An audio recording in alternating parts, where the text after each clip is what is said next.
Pueblo dominicano, me dirijo a ustedes esta noche porque estoy consciente que debido a las tensiones suscitadas por el intento de reformar la Constitución de la República con el propósito de hacer posible la reelección presidencial, hay mucha intranquilidad y nerviosismo en distintos sectores de la vida nacional y mucha angustia y ansiedad dentro de las filas del Partido de la Liberación Dominicana. Lo primero que debo decir al respecto es que, contrario a la percepción que ha querido crearse, mi observación a la referida reforma constitucional no obedece al hecho de que sea un ambicioso, un mezquino o un obstinado que desafía todos los obstáculos, aunque las circunstancias supuestamente no le favorezcan. Nada más descabellado. Mi observación no obedece a razones tan innobles. Resulta más bien de una convicción, de valores y de principios que he sustentado con mi propia conducta o proceder a lo largo del tiempo, cuando requerido por la dinámica de los acontecimientos he tenido que adoptar decisiones sobre el particular.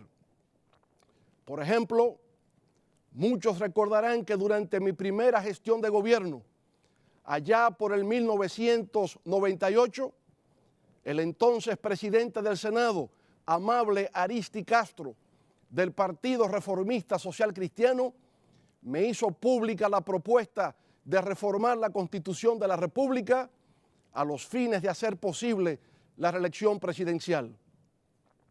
El senador Aristi Castro incluso me visitó a mi casa para persuadirme de la necesidad de realizar la susodicha reforma. Al senador Aristi Castro le agradecí su gesto de confianza hacia mi persona, pero inmediatamente le expresé mi desacuerdo con su proyecto de reforma constitucional. Pero el senador reformista no se daba por vencido. Poco tiempo después volvió, pero esta vez acompañado del doctor Donald Reed Cabral, quien también se sumó a la causa de la necesidad de la reforma del texto sustantivo de la nación. A ambos les reiteré mi negativa, pero había tal vehemencia y ardor en sus planteamientos que me pidieron visitar al doctor Joaquín Balaguer para escuchar directamente de sus labios el mensaje que me había estado transmitiendo. Visité a la legendaria figura de la política dominicana y hombre poseedor de una cultura enciclopédica en su residencia de la avenida Máximo Gómez, número 25. Allí conversamos sobre diversos tópicos, pero muy especialmente sobre el tema que nos concernía, el de la reforma constitucional para viabilizar la reelección presidencial. Escuché con gran atención e interés al viejo zorro de la política discernir sobre la inevitabilidad de modificar nuestra carta sustantiva en razón de las graves amenazas de inestabilidad y retroceso que se cernían sobre el país ante la posibilidad de que la oposición saliese triunfante en las urnas. En todo caso, lo que le manifesté en medio de la gratitud y el respeto fue mi desacuerdo, fundamentado en el hecho de que no me parecía aconsejable modificar la Constitución para beneficio propio, y en razón de que la última vez que en la historia de la República se había intentado hacerlo, en la época de Horacio Vázquez, le abrimos las puertas a la larga tiranía de Rafael Leónidas Trujillo. Mis argumentos no parecieron convincentes. No estuvo satisfecho con mi decisión, pero finalmente la aceptó. Acordamos mantener la comunicación ante cualquier otra eventualidad. Nos dimos un fuerte abrazo y finalmente nos despedimos. Como siempre, tomé la decisión que entendía correcta, guiado por mis principios. Años más tarde, con el apoyo de más de 2 millones de votantes, por primera vez en la historia electoral de la República Dominicana, sin tener que haber modificado la Constitución, retornamos al poder en el 2004. Con este triunfo del pueblo dominicano, desde el gobierno logramos recuperar la confianza que estaba completamente perdida. Se redujo la tasa de cambio, que de 57 pesos por cada dólar se colocó de manera inimaginable a tan solo 28 pesos por cada dólar. La inflación bajó, la economía se estabilizó y volvió a crecer por encima del 7% del Producto Interno Bruto. Se generaron nuevos empleos, se aplicaron de manera activa y eficiente políticas sociales que hoy son ejemplo para toda la región y se disminuyó en forma significativa el nivel de pobreza.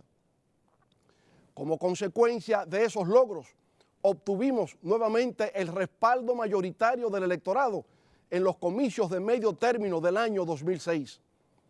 En esa oportunidad conquistamos por vez primera como Partido de la Liberación Dominicana el mayor número de senadores, diputados y alcaldes en el espectro político nacional.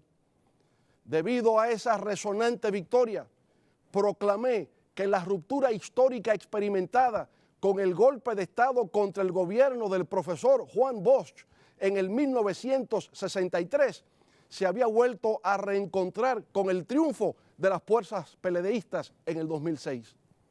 Entonces afirmé que el boschismo había vuelto a ser mayoría en la República Dominicana y que esa era la ocasión precisa para continuar la revolución democrática institucional que el líder y fundador de nuestro Partido de la Liberación Dominicana, profesor Juan Bosch, el más agudo pensador y analista político nacional, había iniciado desde sus luchas en el exilio y tras la muerte del dictador Rafael Leónidas Trujillo.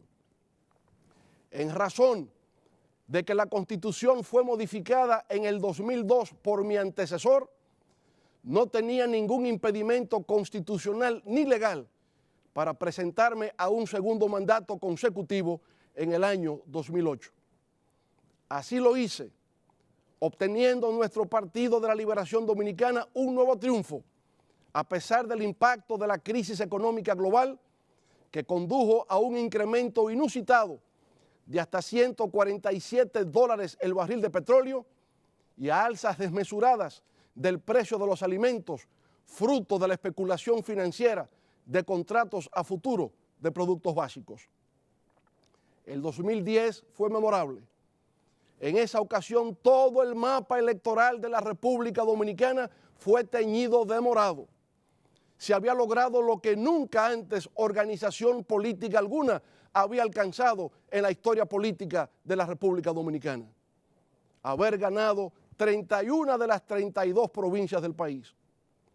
Todo eso, naturalmente, era posible por la estabilidad, el crecimiento, el desarrollo, el progreso, la modernización, la institucionalización y el bienestar que venía experimentando nuestro país bajo la conducción del Partido de la Liberación Dominicana.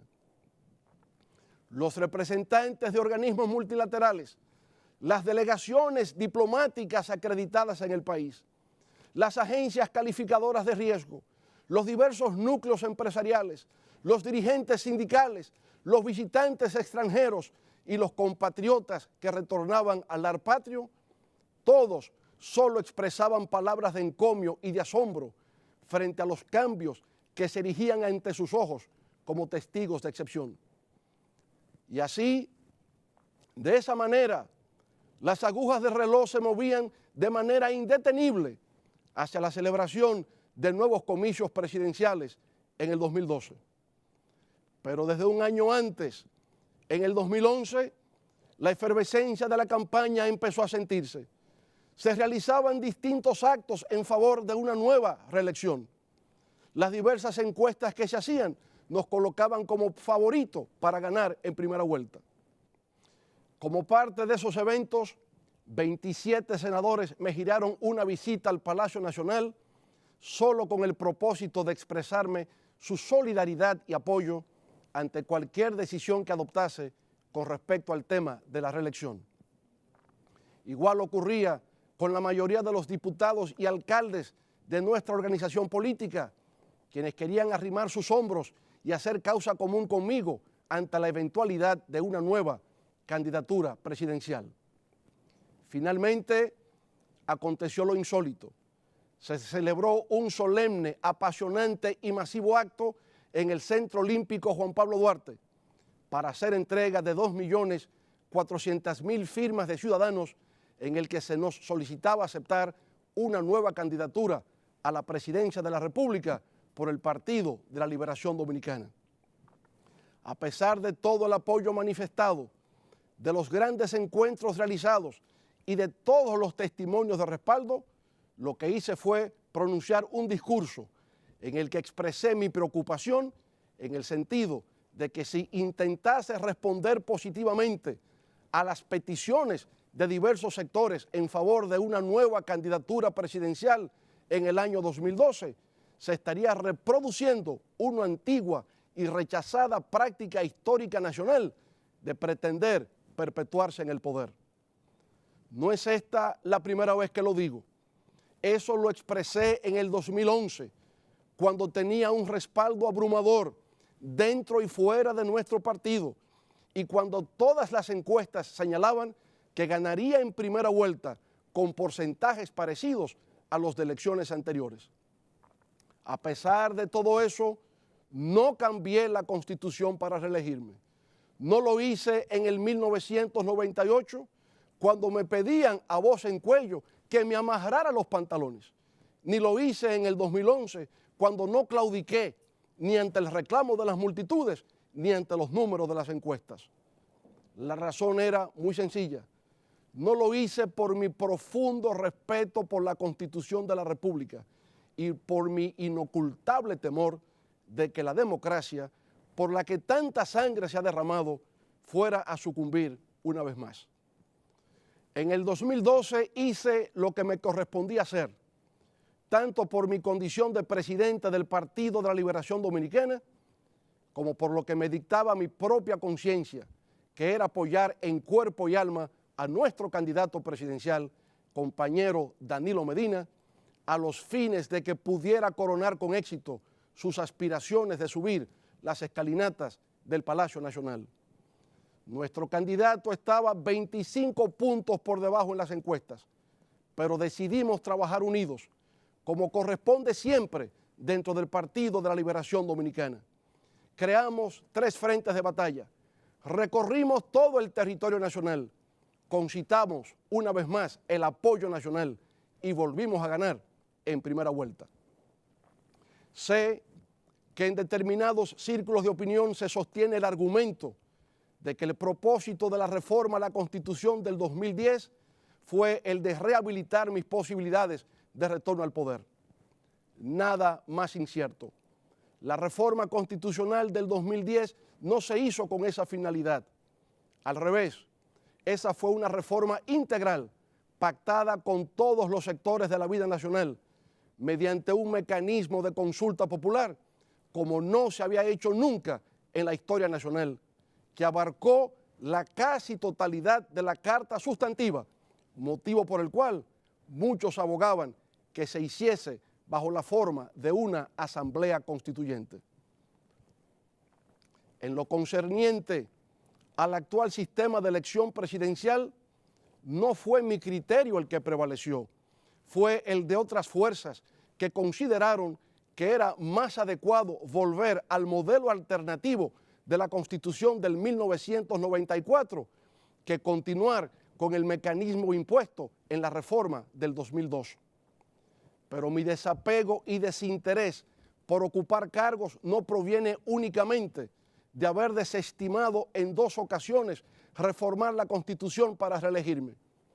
Eso viene de muchos años atrás, cuando, por ejemplo, en el 1986 fui escogido como diputado por el Distrito Nacional y a pesar de haber sido despojado injustamente de esa elección, no presenté un solo motivo de agravio ante las autoridades de nuestro partido. Lo mismo volvió a ocurrir en el 1990. En esa ocasión se me pidió, nueva vez, abandonar la boleta como eventual candidato a diputado por el Distrito Nacional, porque supuestamente se tenía previsto que ocuparía la función de canciller de la República en el caso hipotético de un triunfo en las urnas. Luego de los acontecimientos que frustraron la llegada al poder de nuestra organización en esas elecciones, Un compañero, tal vez con el propósito deliberado de desherirme, en tono sarcástico me expresó, cito, tú sabes que si hubiésemos ganado, a ti solo te habrían propuesto la posición de vicecanciller. Mi respuesta le sorprendió. Solo atiné a decirle, pero es que como vicecanciller todavía habría sido demasiado para mí. Posteriormente, en el 1993, cuando se me sugería para ser candidato a la vicepresidencia para las elecciones del año siguiente, en 1994, decliné amigablemente la propuesta y hasta propuse quién sería el compañero más idóneo para tan alta distinción. Todo este relato lo he traído a colación para indicar que en todo lo largo de mi trayectoria política, tal vez de manera típica, nunca me he procurado cargos o puestos. Los que se han conquistado a lo largo de los años han sido sobre la base del reconocimiento espontáneo y generoso de núcleos de amigos y compañeros que simplemente han confiado en mí y han creído ver en mi persona determinadas cualidades que les atraen y les simpatizan. Pero ni antes ni ahora mi lucha jamás ha sido por un cargo. Antes, como en la actualidad, lo que siempre me ha animado es la lucha por una causa que considere justa, noble y valedera. Y en estos momentos, la causa que asumimos es la de respeto por nuestra Constitución, la defensa de nuestra democracia y de nuestro Estado de Derecho. Lo hago porque como principal promotor o auspiciador de la actual Carta Magna, sin que nadie me haya dado mandato para ello, me siento, sin embargo, en la obligación moral de ser su guardián, su vigilante y su centinela, al igual que todo el pueblo dominicano. Pero más aún, lo hago porque percibo que en nuestro medio no se ha llegado plenamente a comprender que el objetivo fundamental de una Constitución es el de establecer los límites al ejercicio del poder político. La Constitución, además de disponer la protección y garantía del disfrute de los derechos fundamentales, contiene las reglas del juego político y es como el semáforo en rojo que indica cuándo hay que detenerse. En la historia nacional ha habido quienes osadamente han modificado nuestra ley de leyes para continuar su marcha desenfrenada, aún con la luz en rojo. Y eso es lo que no podemos permitir que ocurra nunca. Un destacado jurista y filósofo italiano del siglo XIX, Gian Domenico Romagnosi, llegó a sentenciar que, cito, la Constitución es la ley suprema que un pueblo impone a sus gobernantes con el objeto de precaverse contra el despotismo, termina la cita. Parafraseando a Winston Churchill, el símbolo de la resistencia contra los nazis durante la Segunda Guerra Mundial, la Constitución, cito, no es un sofá que toma la forma de la última persona que se sentó en él, termina la cita. En definitiva, la Constitución tiene una función de legitimación del poder político, tanto en su origen como en su desempeño.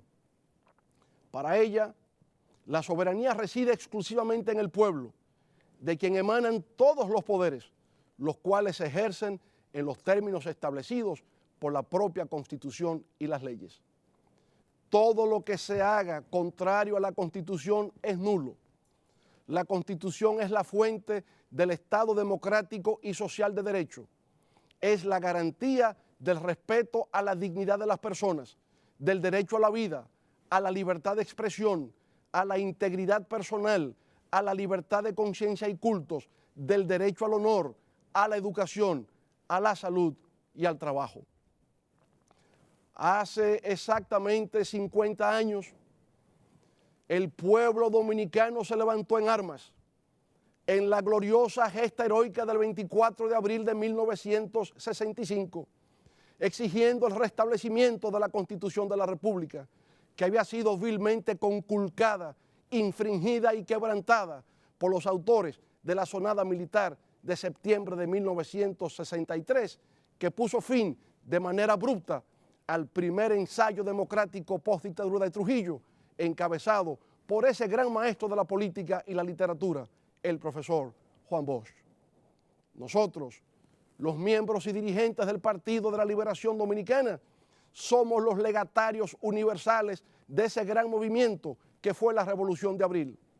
Pues sin ese acontecimiento, el líder y fundador de nuestro partido no habría evolucionado en su pensamiento, dejándonos de esa manera huérfanos de una orientación que nos sirviera para convertirnos en los arquitectos de nuestro propio destino. Sin constitución no hay patria. Sin constitución no hay nación, no hay familia.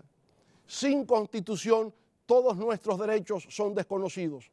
Sin constitución podemos ser esclavizados, tratados sin dignidad, sin respeto, sin honor. Sin constitución, sencillamente, no existimos. Por eso debemos conocer, respetar y honrar nuestra constitución. Solo ella nos protege contra la arbitrariedad, el despotismo, la tiranía y la opresión. Dominicanas y dominicanos, el pasado 30 de abril fue depositado por ante el Senado de la República un proyecto de ley que declara la necesidad de reformar la Constitución de la República en su artículo 124. Ese proyecto de ley fue presentado por 13 honorables miembros de esa Cámara Legislativa, conforme al artículo 269 de la Constitución, según el cual nuestra Carta Sustantiva, comillas, podrá ser reformada si la proposición de reforma se presenta en el Congreso Nacional con el apoyo de la tercera parte de los miembros de una u otra Cámara o si es sometida por el Poder Ejecutivo, cierre de comillas. El objetivo del proyecto de ley, como acaba de indicarse, es el de reformar el artículo 124 de la Constitución que dice así, citamos, el Poder Ejecutivo se ejerce por él o la Presidenta de la República, quien será elegido cada 4 años por voto directo y no podrá ser electo para el período constitucional siguiente. Termina la cita. El proyecto de ley para reformar la Constitución lo que indica es lo que sigue. Cito, artículo 1. Se declara la necesidad de modificar el artículo 124 de la Constitución de la República del 26 de enero del año 2010, así como el establecimiento de un artículo transitorio en el texto de la misma, conforme se indica en el siguiente artículo. Artículo 2. La presente reforma tiene por objeto a. Permitir que el presidente de la República disponga del derecho de poder optar por un segundo y único periodo constitucional consecutivo, no pudiendo postularse jamás al mismo cargo. B. Establecer un artículo transitorio en que se consigne de que en el caso eventual de que el presidente de la República actual, correspondiente al periodo 2012-2016, sea candidato presidencial para el periodo 2016-2020, no podrá presentarse para el siguiente y para ningún otro, termina la cita. Como ha podido constatarse, el objetivo de la reforma constitucional es el de hacer posible la reelección presidencial para un segundo periodo consecutivo y que luego no pueda postularse jamás. Como he expuesto de manera consistente, estando en el poder o fuera de él, siempre he estado de acuerdo con la reelección presidencial como figura jurídica, porque en realidad 4 años resultan pocos para un gobierno que está realizando una buena labor. Por eso, en el caso de que así lo contemple la Constitución, al momento de iniciarse el mandato presidencial, como fue mi caso en el 2008, lo ideal es que el pueblo decida en las urnas y que el representante del Poder Ejecutivo pueda tener la oportunidad de reelegirse para un segundo periodo consecutivo. Ese es el modelo norteamericano, que empezó como costumbre cuando luego de haber agotado 2 periodos consecutivos de 4 años, George Washington el primer presidente no solo de los Estados Unidos, sino del mundo, pasó a retiro. Esa práctica continuó con John Adams, Thomas Jefferson, James Madison, James Monroe y todos los ejecutivos norteamericanos, hasta Franklin Delano Roosevelt, que por el hecho de la Gran Depresión en la década de los 30 y la Segunda Guerra Mundial, fue electo 4 veces para ocupar la Casa Blanca. Fue después de Roosevelt, en la enmienda número 22 de la Constitución de los Estados Unidos, ratificada el 27 de febrero de 1951, que vino a instituirse por vía constitucional de solo 2 períodos presidenciales y nada más. Pero ni siquiera en nuestra propia región de América Latina y el Caribe, ese sistema norteamericano tiene carácter de validez universal. En México, por ejemplo, es un solo periodo de 6 años, llamado sexenio. En Colombia, después del presidente Álvaro Uribe, 2 períodos de 4 años. Igual en Argentina. En Brasil son 2 períodos consecutivos, brincar el tercero y poder volver. En Chile y Uruguay es igual que aquí, en la República Dominicana. Un periodo sí y otro no. En Venezuela es indefinido. En resumen, lo que quiero hacer significar es que no existe un modelo o patrón único de agotamiento de periodos presidenciales aceptado de igual manera por todos. Por tanto, no es válida la idea de que la reelección presidencial por su propia naturaleza es mala. No es así. Si hubiese tenido esa creencia, no habría sido candidato a la reelección en el 2008 para un segundo periodo consecutivo. El debate actual, más bien, gira en torno a si es apropiado, si es correcto modificar la Constitución con el único propósito de hacer posible la reelección presidencial. Por mi trayectoria personal, ya se sabe que no soy partidario de ese tipo de acción. Me inclinaría por el criterio de realizar esa modificación cuando recaiga en un momento que no beneficie al incumbente, esto es, al presidente de turno, para de esa manera no resquebrajar la institucionalidad. Más aún, considero que en caso de trascendencia tal como el de una modificación a la Carta Magna que involucra el interés de la nación, la fórmula más adecuada y eficaz para salir hacia adelante es mediante el diálogo, la construcción de consensos y de unificación de criterios, tanto dentro del propio partido como en toda la sociedad dominicana. Así se hizo con la reforma constitucional del 2010, en la que las distintas organizaciones cívicas del país fueron invitadas a participar de una consulta popular, en la cual expresaron sus propuestas sobre cómo debía quedar organizado el Estado dominicano del siglo XXI. En adición al mecanismo de las consultas populares, se creó una comisión de 15 juristas expertos en derecho constitucional que contribuyeron con el diseño técnico jurídico final de las propuestas. De esa manera, en comunicación constante con todas las fuerzas vivas de la nación, en forma abierta y democrática, se realizó la más profunda y progresista reforma constitucional en nuestro país después de la histórica y emblemática del año 1963. En síntesis, aunque desde mi perspectiva no es lo más idóneo ni es lo más apropiado, tampoco es que una constitución no pueda modificarse para hacer posible un segundo mandato presidencial consecutivo. Desde el punto de vista jurídico, se puede. Lo que ocurre es que tiene que hacerse respetando el procedimiento consagrado en la propia Constitución. En ese aspecto, me preocupa que en el debate que ha surgido para modificar nuestra Carta Sustantiva, se quiera desconocer que la ley que convoca a la Asamblea Nacional Revisora sea una ley orgánica, la cual por consiguiente requiere de la aprobación de las 2/3 partes de los presentes, tanto del Senado como de la Cámara de Diputados.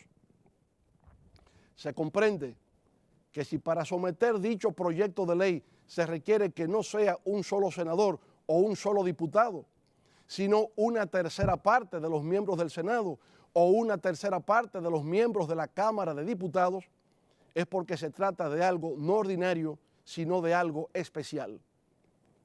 Luego, si conforme al artículo 271 de nuestra actual Constitución, para aprobar la reforma propuesta, la Asamblea Nacional Revisora, que es la reunión de ambas cámaras, Senado y Cámara de Diputados, requiere las 2/3 partes de los votos, ¿por qué razón entonces se le quiere negar la condición de orgánica a la ley que declara la necesidad de reformar la Constitución? Eso, que parece un debate más para abogados que para el resto de la ciudadanía, tiene sin embargo una trascendencia enorme para el futuro de nuestra democracia. Porque lo que estamos discutiendo es si nuestra Constitución debe ser rígida o flexible. Si es rígida, es difícil de modificar, que es lo que se desea para cualquier constitución en el mundo. Si es flexible, entonces se hace susceptible de ser modificada por cualquier capricho, quebrantándose de esa manera el Estado de Derecho. Pero además, me preocupa que se tejan ardides y se elaboren argucias para eludir el hecho de que una reforma como la que se está planteando requiere de algún mecanismo de legitimación popular, como sería el caso, por ejemplo, de un referendo aprobatorio. Para aspirar a reformar la actual Constitución de la República y hacer posible la reelección presidencial, se parte de la premisa del enorme respaldo que recibe el presidente de la República en las distintas mediciones o encuestas que se realizan. Sobre esa base, se ha levantado la consigna que se lee en letreros en distintas partes del país, de que el pueblo es el que manda. Yo personalmente comparto esa opinión. Ciertamente, el pueblo es el que manda. Y si es así, entonces dejemos que sea el pueblo el que efectivamente se exprese mediante la realización de un referendo aprobatorio para que diga directamente si quiere o no quiere la reforma constitucional conforme al artículo 272 de nuestra Constitución. Ese sería un ejemplo hermosísimo de democracia directa, como nunca antes se ha visto en la historia nacional. De esa manera, nuestro Partido de la Liberación Dominicana estaría a la altura de las grandes expectativas nacionales, se cubriría nuevamente de gloria y dejaría escrito un nuevo capítulo ejemplarizador en las luchas de nuestro pueblo por la democracia y la libertad. Yo mismo me sumaría con entusiasmo a esa gran jornada cívica. Recorrería el país nuevamente junto a todo el que se sienta identificado conmigo en favor de que el pueblo manifieste su voluntad en favor del cambio a la Constitución.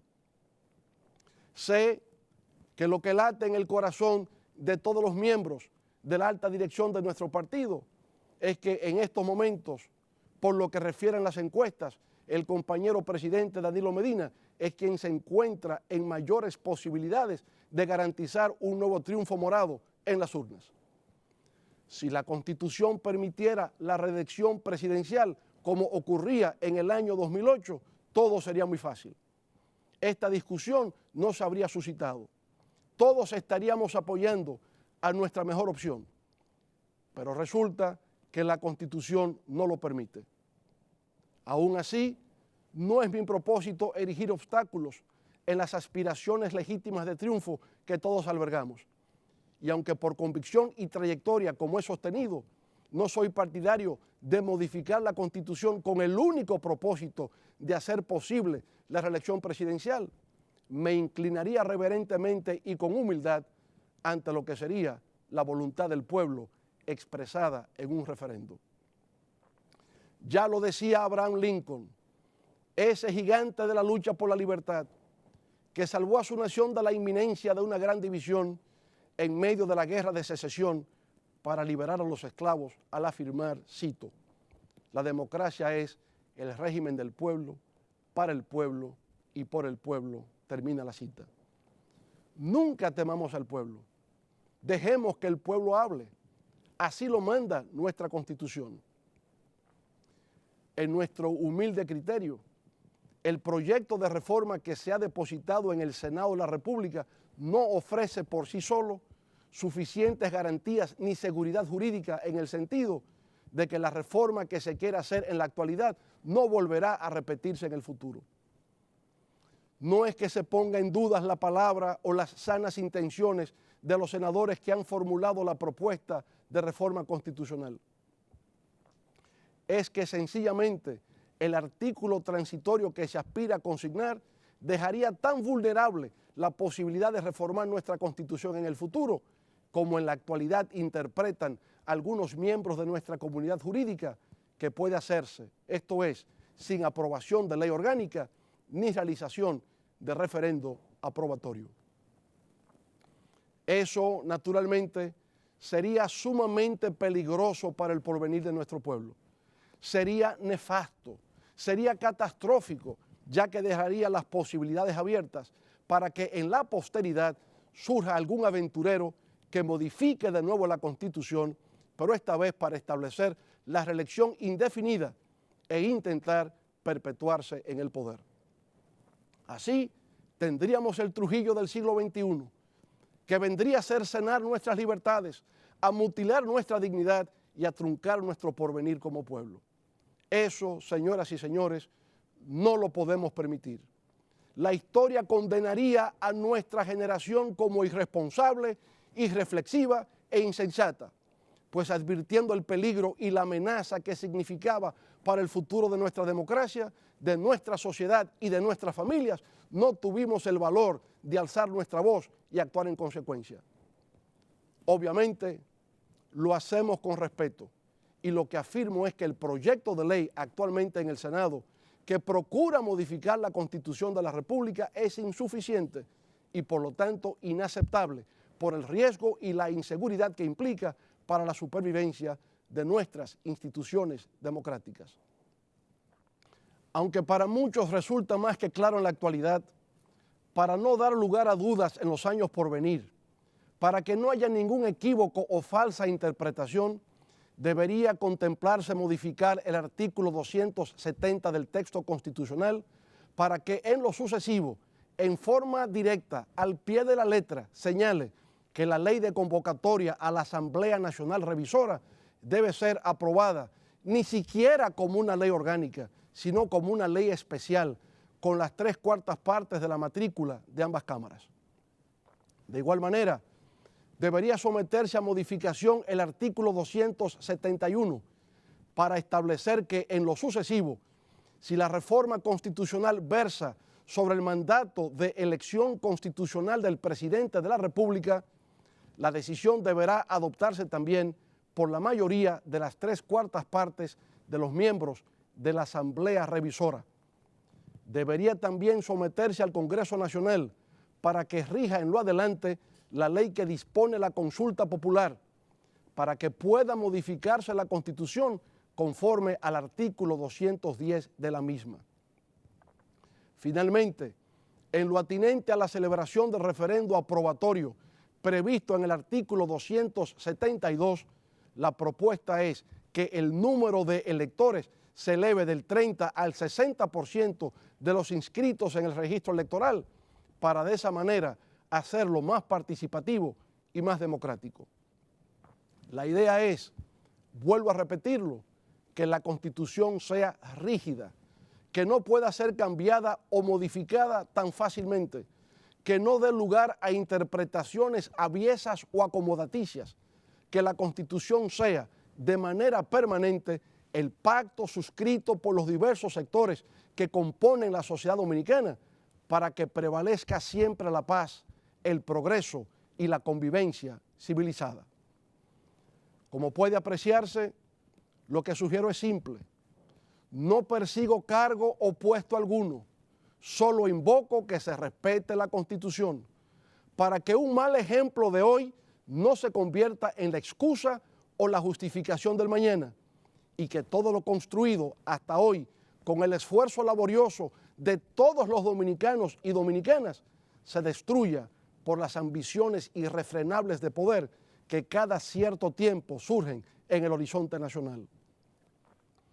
Reconozco que como consecuencia de las discrepancias que se han suscitado en torno al proyecto de reforma constitucional que procura la reelección presidencial, ha surgido mucha intranquilidad y desasosiego en nuestro pueblo y mucha mortificación y aflicción en la familia PLDista.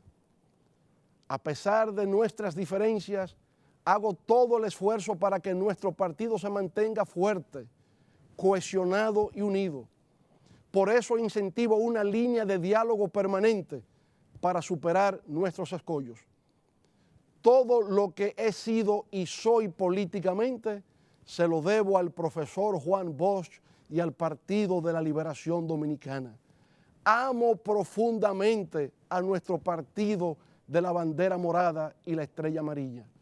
Ahí me he formado, ahí he luchado junto a mis compañeros y compañeras durante los últimos 42 años en favor de la democracia, la libertad y la prosperidad de nuestro pueblo.